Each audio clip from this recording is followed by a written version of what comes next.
of the nation.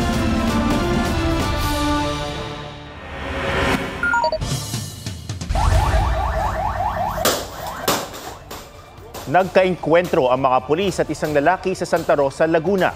Ang nakabarila ng mga pulis, suspect sa pamamail sa kanyang kapitbahay. Bago barilin ng kapitbahay, inabangan ng suspect ang biktima pero unang binaril ng kanyang pamangkin na umaawat daw noon. Dead on the spot ang pamangkin. Isinugod naman sa ospital ng suspect at ang kanyang kapitbahay pero nasawi rin sila. Ayon sa mga pulis, may alitan noon ng suspect at mga biktima mula nang dalhin sa rehabilitation center ang suspect. Hawak na ng mga otoridad ang suspect sa pamamaril sa Cavite na nag-ugat sa away trapiko. Sa Albay naman, natunto ng isa sa mga suspect sa pagnanakaw sa mga masahista sa Pasay pero hinahanap pa ang suspect na umano'y nanggahasa. May report si Nico Wahe. Ang riding in tandem na ito na nahuli madaling araw ng Biyernes sa Cabrera Street, Barangay 140 Pasay, nanloob sa apartment compound kung saan 13 masahista ang tumutuloy. Bukod sa ninakawan ng mga biktima, 2 sa kanila ang umano'y ginahasa pa. Kanina, iniharap ng Pasay City Police ang isa sa mga suspect na nahuli sa Legazpi, Albay. Siya yung angkas at pangalawang pumasok sa compound. Before sila pumunta sa Albay, doon sa Legazpi, itong mga tao ko, nakausap na po namin ang kanyang asawa. So, isa rin po yung asawa niya na nag-convince para sumuko po sa ating mga kapulisan. Mga biktima mismo ang kumilala sa suspect na magharap-harap sa police station. Wala kasing helmet o mask ang suspect ng manloob. Todo tanggi ang suspect. Gate niya nang mangyari ang krimen, nasa bahay siya at umuwi sa Albay para sumali sa billiard tournament. Hindi po talaga ako yun. Pero sa tingin niyo po, bakit kayo yung tinuturo ng mga biktima? Kasi po, dati ko pong nakasama sa kaso si Ashley po. Tinutugis ang isa pang suspect, si alias Ashley, na nanggahasa umano sa 2 masahista. Sabi ng pulisya, kabisado ni alias Ashley ang lugar dahil nakarelasyon niya ang kasamahang masahista ng mga biktima na wala sa apartment noong nangyari ang krimen. Ang driver naman ng pulang kotseng ito sa Abad Santos Avenue, Dasmariñas, Cavite, pinagbabaril ang driver ng pick-up sa katumakas. Nasawi ang biktima na empleyado ng isang power utility company at magre-retiro na. Ang suspect sa away trapiko hawak na ng mga otoridad. Ayon sa DILG, nahuli ang suspect sa tulong ng mga lokal na opisyal. Iniharap siya sa media pero hindi nagkaroon ng pagkakataong magsalita. Naharap siya sa reklamong murder. Nico Wahe, nagbabalita para sa GMA Integrated News. Itinanggi ni Sara Diskaya na dawit ang kanyang kumpanya sa Ghost Flood Control Projects nang humarap sa pagdinig ng Senate Blue Ribbon Committee. Ilan pang contractor at district engineer ang sumalang at nasabon sa pagdinig. May report si Sandra Aguinaldo. Ang Alpha and Omega General Contractor and Development Corporation, tinukoy mismo ni Pangulong Marcos na pangalawa sa top 15 contractors na may pinakamaraming flood control projects. Si Sara Diskaya ang may-ari nito. Sa pagdinig ng Senate Blue Ribbon Committee, itinanggi ni Diskaya na dawit ang kanyang kumpanya sa anumang ghost flood control project. May ghost project? Wala po. Definitely. Ka, dahil pag meron kami ma-discover na may ghost project, pakukulong kita rito. Wala po talaga. Naungkat ang sinabi niya sa isang interview kung paano at kailan sila nagsimulang pumaldo sa kanilang construction business. Kailan po kayo unang nagkaroon ay kumita ng bilyon sa construction industry? Sinasabi niyo sa interview niyo, noong DPWH na kami. We have been in the construction business for 23 years.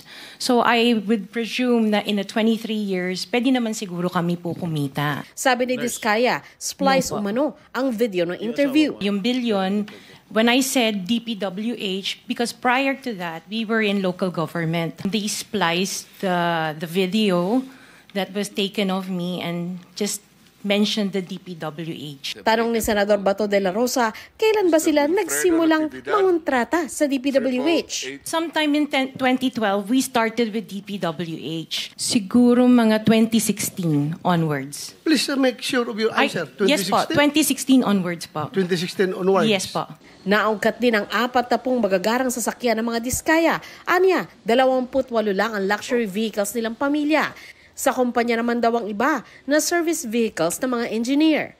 Ang balita ko, dun sa interview mo, binili mo yung isang Rolls Royce dahil nagandahan ka sa payong. Tama ba? Sir, yes po. Saan mo binili? Sa dealer po. Hindi ka nag-import? No po. Saan nyo gagamitin yung 28 kotse na luxury cars? I have 4 kids that use it all the time. You bought that from the taxpayers' money? No po. Hindi po. Huwag na tayo maglokohan dito. Iginiit ni Diskaya na tanging Alpha and Omega na lang ang kanyang pagmamayari at nag-divest na sa iba. Pero inamin din niyang may kaugnayan pa rin siya sa 8 construction company na may government contracts. So, you confirm, lahat ng siyam na yan, ikaw ang may-ari. Tama? Part owner po. Ipinakita ni Senadora Riza Ontivero sa mga calling card ng asawa ni Diskaya na si Curly sa iba't ibang construction company. Kalaunan, naungkat na ang ilang kumpanya ay pagmamay-ari ng kamag-anak o empleyado niya.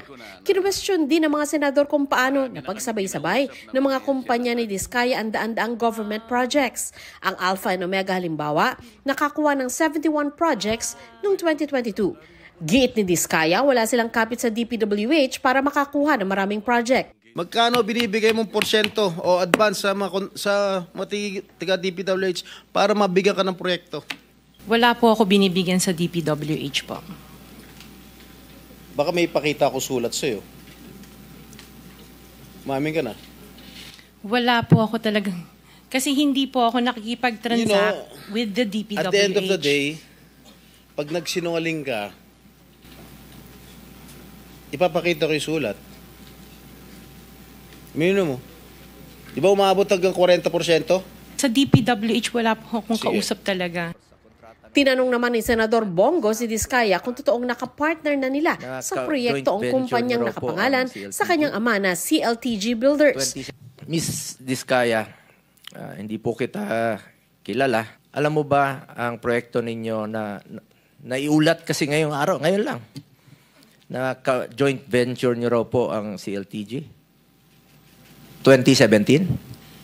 I think so, yes, before. Doon na ipinunto ni Go na kailanman ay hindi siya nakikialam sa kumpanya ng kanyang pamilya. If meron pong deficiencies at meron silang pagkukulang, ako mismo po ang magre-rekomenda sa committee ito na kasuhan sila. Kahit kamag-anak ko, kahit involved sa kahit na anuman pong pagkakamali, kasuhan niyo po sila. Sinabun din ang may-ari ng Wawaw Builders na iniuugnay rin sa ilang ghost projects sa Bulacan. I invoke merit of self-incrimination in your honor. Okay. Ano? Can you repeat your answer? Wow.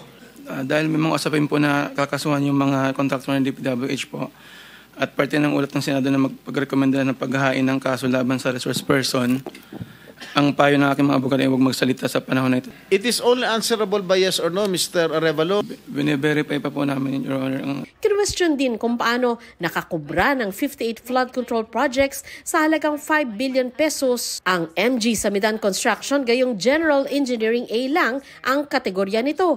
Ibig sabihin hanggang 300 million pesos lang ang bawat proyektong pwedeng gawin. Nakakakuha ka ba more than or up to 300 million? Ay, hindi po, Your Honor. Kasi pag ang ginawa mo, bin-recap mo, ito yung splitting of contract. Halimbawa, 500 million. Ang ginawa mo in cahoots with the DPWH district engineer, 100, 100, 100, o in-split mo yung contract. Then you were able to circumvent the law. Malalaman po namin yun eh. Inamin naman ni dating Bulacan 1st District Engineer Henry Alcantara na ilang flood control projects sa Bulacan ang di makita o ghost projects o may problema. Aniya, nang marinig ang State of the Nation address ng Pangulo, nagpa-audit siya sa mga dating tauhan sa mga flood control projects sa Bulacan na sina Engineer Bryce Hernandez at isang Engineer Galang. Inireport daw nila kay dating DPWH Secretary Manuel Bunuan ang problema. Pag-amin ni Alcantara, may kapabayaan siya nang magtiwala sa pirma ng mga tauhan niya kaya pumirma rin siya sa kontrata at proyekto. Isa pang inamin ni Alcantara. So nagkakasino po kayo? Inamin ko po, Your Honor, Mr. Chair. So sa inyong paglalaro, bukod doon, yung lifestyle, balita ko nga, sana pag dumating si Bryce Hernandez, Mr. Chair, pa-issue nyo na po siguro ng warrant of arrest, ay mga ilang beses ko kayo naglalaro sa isang sabi na sa isang buwan, yung grupo nyo po? Mga 2 hanggang 3 po, Mr. Chair. Wala si Hernandez sa pagdinig kaya pinapasight in contempt ng mga senador. I-issuehan din ng show cause order at posibleng iparesto ang may-ari ng Hightone Construction and Development Corporation. Sandra Aguinaldo nagbabalita para sa GMA Integrated News. Napurnada ang tangkang pagtakas ng 3 Chinese gamit ang backdoor sa Tawi-Tawi. Yan at iba pa sa spot report ni John Consulta. Plano raw umiskapon ng Pilipinas ng 3 Chinese na ito. Pero naunsyami ang pag-backdoor nila sa Bonggao, Tawi-Tawi. Backdoor ang tawag sa mga lugar na patago ang labas-masok ng mga tao o produkto para di mahuli ng mga otoridad. Patawid papuntang Malaysia. Itong mapa na ito ay parte pa ng Tawi-Tawi, kung saan ito nga ay isa sa mga ginagamit na tawiran nitong mga pugante or may mga kaso sa atin na Chinese or even Filipinos na nagtatakang tumakas palabas ng bansa. Unang naaresto sa Mapun Port ang mag-asawang Chinese na galing raw ng Cambodia at konektado rin umano sa Pogo. Itinimbre sila ng Tawi-Tawi Police. Sunod na nahuli ang isang napakilalang negosyante na namimili raw ng isda. Pero paso na ang kanyang visa at travel documents. Hindi na nagbigay ng pahayag ang mga dayuhan. Iniimbestigahan kung may Pilipinong tumutulong sa pag-backdoor nila. Sa Abulog, Cagayan, 2 minor de edad ang natagpuan ng kanilang ina na duguan sa kanilang kusina dahil sa pananaksak. Nasawi ang 14 anyos na dalagita habang kritikal ang 4 taong gulang na kapatid. Isang lalaking 17 anyos ang suspect. Ayon sa pulisya, isinuko siya ng sariling ama at sinampahan ng mga reklamong murder at frustrated murder. Wala pa siyang pahayag. John Consulta, nagbabalita para sa GMA Integrated News. Mahigit 800 ang nasawi at aabot sa 3,000 ang sugatan sa magnitude 6 na lindol sa Afghanistan. Gamit ang mga helicopter, tulong-tulong ang mga sundalong Taliban at mga residente sa pagsagip sa mga natabunan. Ayon sa mga otoridad, halos mabura na ang 3 komunidad sa tindi ng pinsala. Aminado ang mga medical team na mahirap ang pag-rescue dahil sa dami ng mga dapat sagipin at sa layo ng lugar na mabundok at pawala-wala pa ang signal. Ang Taliban government nananawagan na ng tulong mula sa international community.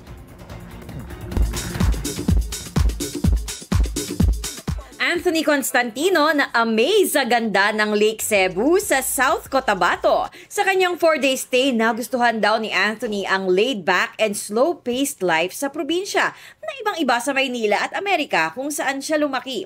Unforgettable din daw nang makilala niya ang pamilya ng nililigawan niyang si Shuvi Etrata. They're really so tight and I really admire that about their family. Played with her dad and against her dad, so I would say playing basketball was my most favorite activity there, because I was able to connect with her whole family there. Team Arellano sumakses sa Sydney Marathon. Full marathon para kay Drew, 10K kay Iya, habang naka-PR o personal record ang panganay nilang si Primo for 5K. Hold properly. Supportive dad naman si Dennis Trillo kay Dylan na sumubok mag-wall climbing. Yun nga lang,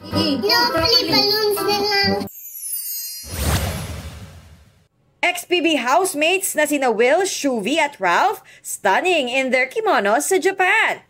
After workation, magre-ready na rin si Will para sa concert niya this October. Kapuso power couple Bianca Umali at Ruru Madrid featured sa Asia's Most Stylish ng isang luxury magazine. Athena Imperial nagbabalita para sa GMA Integrated News.